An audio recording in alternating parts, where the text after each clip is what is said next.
اعوذ باللہ من الشیطان الرجیم بسم اللہ الرحمن الرحیم السلام علیکم ورحمۃ اللہ وبرکاتہ۔ امید کرتا ہوں کہ آپ تمام بچے خیر و عافیت سے ہوں گے۔ کل ہم نے الطاف حسین حالی کا حصہ اول پڑھا اور آخر میں ہماری بات ختم ہوئی۔ الطاف حسین حالی کی جو مشہور زمانہ نظم ہے مدح جزر اسلام، جس کو مسدس علی بھی کہتے ہیں، میں نے آپ کو بتایا کہ وہ نظم اردو زبان و ادب کی سب سے طویل ترین نظم ہے اور اس نظم میں کل 457 بند ہیں۔ 457 بند یعنی ایک بند کے اندر 3 شعر آتے ہیں، اور مسدس اس لیے کہا جاتا ہے اس نظم کو کیونکہ اس کے ہر بند میں 6 مصرے ہیں۔ تو آج وہاں سے آگے ہم سٹارٹ کرتے ہیں۔ Paragraph number 2۔ علی ایک ایسے ادیب ہیں جنہیں قدرت نے بہت سی صلاحیتیں دے کر پیدا کیا تھا۔ ادیب ادب لکھنے والا۔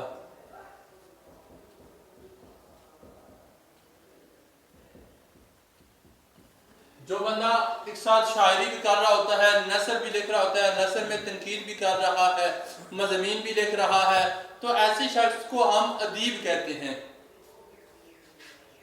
وہ بیک وقت عمدہ نثر نگار یعنی اچھی نثر لکھنے والے، نثر کہتے ہیں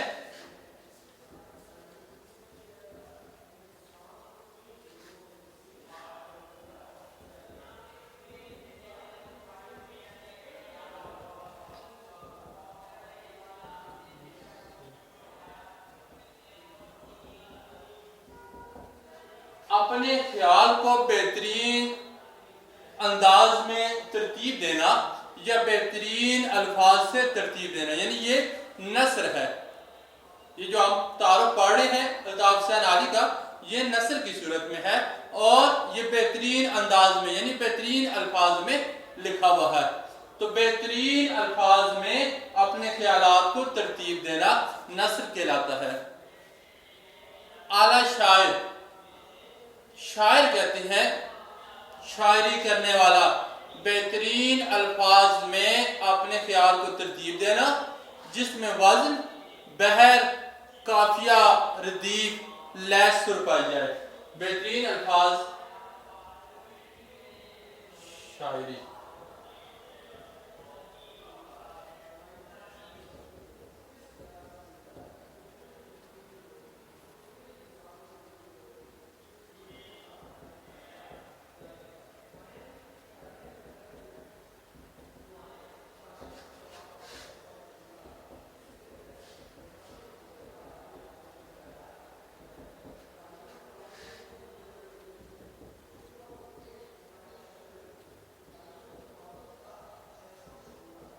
بہترین الفاظ سے بہترین خیال کو ترتیب دینا جس میں وزن، بحر، قافیہ، ردیف، لے اور سر پائی جائے، اس کو شاعری کہتے ہیں۔ انشاءاللہ آگے جا کے وزن کیا ہوتا ہے، بحر کیا ہے، قافیہ کیا ہے، ردیف، لے، سر کیا ہے، یہ انشاءاللہ ہم شاعری والے حصے میں پڑھیں گے۔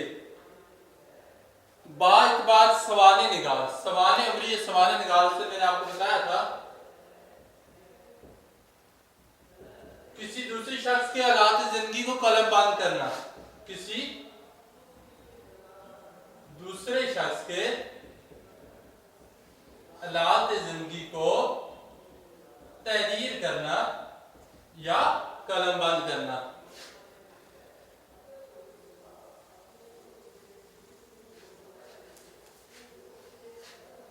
اور بہت بڑے نقاد ہیں، نقاد کہتے ہیں تنقید کرنے والا۔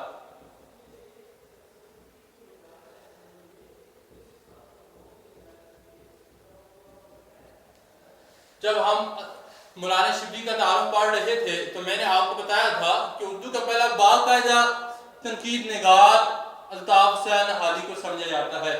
یہ ایم سی کیوز ہے۔ اردو کا پہلا باقاعدہ تنقید نگار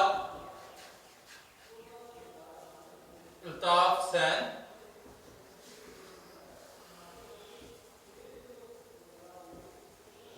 سمجھا جاتا ہے۔ تو ہمارے پاس پیپر میں یہ ایم سی کیوز آئے گا کہ اردو کا پہلا باقاعدہ تنقید نگار کون ہے، اور یہ آتا ہوتا ہے 2017 یا 18 غالباً کسی ایک سال بورڈ کے پیپر میں یہ MCQs آیا کہ اردو کا پہلا باقاعدہ تنقید نگار کون ہے، تو ہمیں پتہ ہونا چاہیے کہ اردو کا پہلا باقاعدہ تنقید نگار الطاف حسین عالی ہے۔ ویسے اولیت جو ہے وہ محمد حسین آزاد کو دی جاتی ہے، لیکن باقاعدہ اس کے ساتھ اس سے لگ گیا کیونکہ اس سے پہلے اس کا تنقید کی کتاب کا مجموعہ سامنے آیا، تنقید کی کتاب سامنے آئی جس کا نام تھا مقدمہ شعر و شاعری۔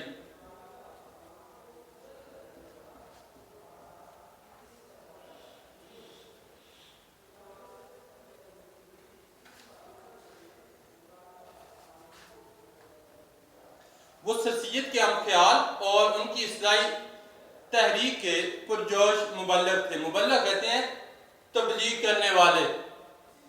سادگی، سلاست، مقصدیت، منطقیت، بے ساختگی اور مدحا نگاری ان کی نثر کی عام خصوصیات ہیں۔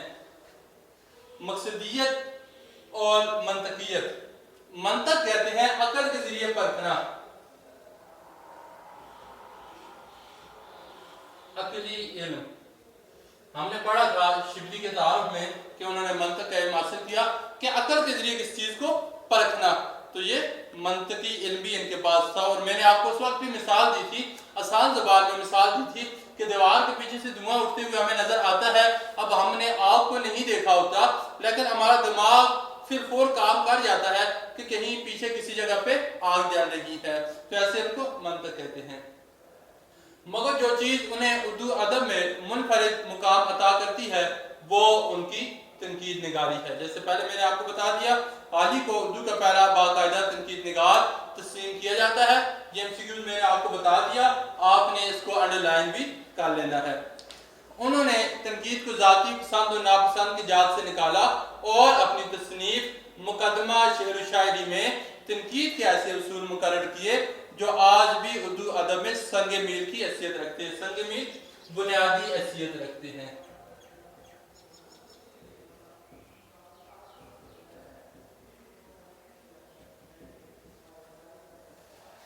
الطاف حسین عالی نے تنقید کے جو اصول بتائے ہیں آج بھی ناقدین انہی اصولوں کی پیروی کرتے ہیں، چاہے وہ شاعری ہو یا نثر ہو، دونوں صورتوں میں الطاف حسین عالی کی پیروی کی جا رہی ہے۔ کیوں پیروی کی جا رہی ہے؟ اس وجہ سے کہ وہ باقاعدہ طور پہ اردو کا وہ پہلا تنقید نگار ہے اور اسی کے واضح کردہ اصولوں کو آج اپنایا جا رہا ہے۔ ان کی نثر پر سرسید کا اثر بہت گہرا ہے۔ سرسید کا اثر اس وجہ سے گہرا ہے کیونکہ سرسید مقصدیت کے قائل تھے۔ وہ چاہتے تھے کہ جو کچھ لکھا جائے ایسا لکھا جائے کہ لوگ اس کو پڑھ کر فائدہ حاصل کریں، خیالات کی دنیا سے باہر نکل آئیں، بناوٹی حسن و عشق سے باہر نکل آئیں۔ کیونکہ سرسید دور سے پہلے کا جو ہمارا ادب تھا وہ صرف اور صرف خیالات کی دنیا تک تھا یا اس میں حسن و عشق کے قصے گڑے جا رہے تھے۔ مقصدیت و مدحا ہمیں نظر نہیں آتا، لیکن سرسید نے اپنی نثر کے اندر، اپنے ادب کے اندر مقصدیت کو فروغ دیا۔ ان کی تحریر میں اصلاحی جذبہ کار فرما نظر آتا ہے۔ وہ بے مقصد انشاء پردازی کے قائل نہیں، یا اتنی ایسی لکھنے کے قائل نہیں انشاء پردازی، اچھا لکھنا، مضمون نگار، وہ اس چیز کی قائل نہیں کہ بس ایسا لکھا جائے جو بے تکا ہو، بے مقصد ہو، جس کو فائدہ نہ ہو، بلکہ اس کے قائل تھے کہ ایسا لکھا جائے جس سے لوگوں کو فائدہ حاصل ہو۔ ان کا اسلوب ایک درد مند انسان کے دل کی وہ اضطراری تڑپ ہے جو نوک قلم پر نمودار ہوتی ہے۔ ان کی نثر رواں اور سلیس ہے، ان کا اسلوب بے ساختہ اور بے تکلف ہے۔ اسلوب لکھنے کا انداز،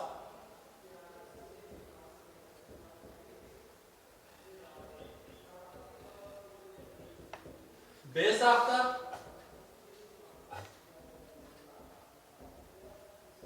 خود بہت ادا ہونا، یعنی وہ بات جو خود بہت نوک قلم آ رہی ہے۔ جیسے شدید جب ہم درد میں ہوتے ہوتے ہیں, ہم کرا رہے ہوتے ہیں, ہمارے منہ سے ہائے کا لفظ نکل رہا ہوتا ہے, اب وہ ہم جان بوجھ کے نہیں نکالے, بے ساختہ ادا ہو رہا ہوتا ہے. کسی چیز کو ہم دیکھتے ہیں, ہمیں بڑی اچھی لگتی ہے, تو واہ کا لفظ ہمارے منہ سے بے ساختہ نکلتا ہے, یعنی خود بہت ادا ہوتا ہے, اسے بے ساختہ کہتے ہیں. وہ فطری انداز میں دل کی بات لکھتے چلے جاتے ہیں. وہ دلائل اور شواہد بڑی خوبصورتی سے پیش کرتے ہیں. شواہد شاہد کی جمع ہے, اور شواہد کہتے ہیں ثبوت کو.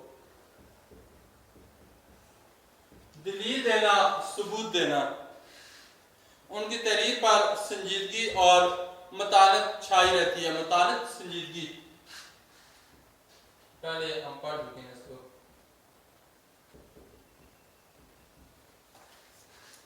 وہ زبان سے زیادہ مطلب پر توجہ دیتے ہیں. ان کی کوشش یہی ہوتی ہے کہ پڑھنے والا ان کی زبان کو سمجھے اور اس کی تہہ تک پہنچ جائے. یعنی آسان زبان میں لکھا جائے, ایسا لکھا جائے کہ زبان کی بناوٹ کو مد نظر نہ رکھا جائے, کیونکہ سلسیت دور تک جو لوگ تھے وہ زبان کی بناوٹ کو دیکھا کرتے تھے, زبان کی خوبصورتی کو دیکھتے تھے, اور اس کے لیے لمبی چوڑی تشبیہات کا استعمال کرتے تھے, استعارات کا استعمال کرتے تھے, بناوٹی ادب کا استعمال کرتے تھے, مشکل اور ثقیل الفاظ کا استعمال کرتے تھے. تو سلسیت اور اس کی ٹیم نے ان چیزوں سے باہر نکل کر ایسا کام کیا جو آسان زبان میں ہو اور لوگ بآسانی اس کو سمجھ سکیں. نثر ہو یا نظم, وہ حقیقت نگاری کے دامن کو نہیں چھوڑتے. جیسے پہلے میں نے آپ کو بتایا کہ ان لوگوں کی سب سے بڑی خوبی یہ تھی, یہ حقیقت پرست تھے, حقیقت کو تسلیم کرنے والے تھے, حقیقت نگار تھے.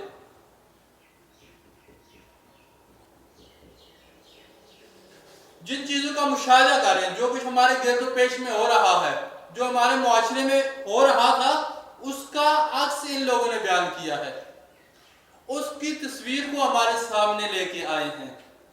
نہ کہ وہی خیالات کی دنیا, وہی مجازی اسنوش کی باتیں, ان چیزوں سے ان لوگوں نے ادب کو باہر نکالا.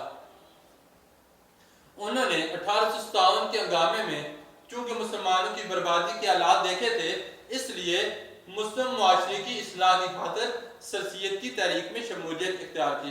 1857 میں انگریزوں نے اس برصغیر کے اوپر قبضہ کر لیا اور مسلمانوں کے اوپر طرح طرح کے ظلم و تشدد کیے, مسلمانوں کے اوپر جبر کیا گیا.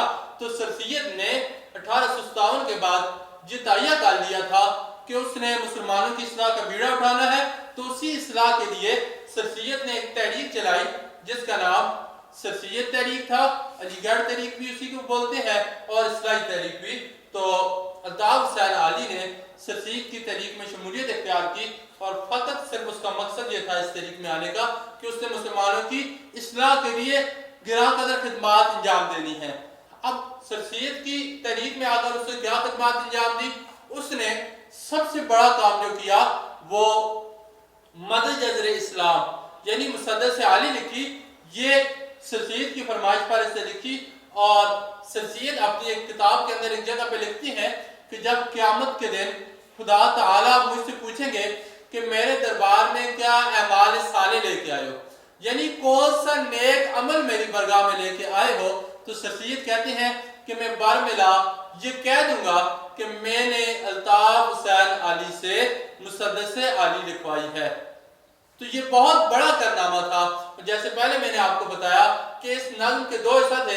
پہلے حصے میں عرب کا وہ معاشرہ جو اسلام سے پہلے کا معاشرہ تھا اس کو بیان کیا, اور دوسرے حصے میں عرب کا وہ معاشرہ جو اسلام کے بعد کا معاشرہ تھا اس کو بیان کیا گیا. اس کی تصنیف میں آیات سعدی, شیخ سعدی رحمۃ اللہ کی سوانح عمری سے لکھی, یادگار غالب لکھی, آیات جاوید سر سید احمد خان کی اس سے سوانح عمری لکھی, مقدمہ شعر و شاعری اردو زبان و ادب کی پہلی تنقیدی کتاب ہے. اس کو آپ نے انڈر لائن کرنا ہے, یہ MCQs پیپر میں آتا ہوتا ہے. تو پہلی کتاب مقدمہ شعر و شاعری, طبقات العرض اور دیوان علی. دیوان علی اس کی شاعری کا مجموعہ ہے. یہ شاعر بھی تھا اور نثر نگار بھی تھا.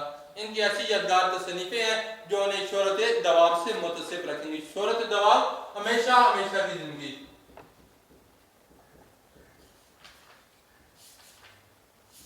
ہمیشہ زندہ رکھنا, یعنی بظاہر تو وہ مر گئے ہیں لیکن ادب کی دنیا میں، لوگوں کے دلوں کی دنیا میں وہ آج بھی زندہ ہے اور ہمیشہ زندہ رہیں گے۔ اس کو شہرت دوام کہتے ہیں، یعنی ایسا کام کر کے جائیں کہ آپ بے شک اس دنیا سے چلے جائیں لیکن آپ کا نام، آپ کی عزت لوگوں کے دلوں میں تا قیامت قائم و دائم رہے۔ آخر میں الطاف حسین حالی کی تاریخ وفات 1914 ہے۔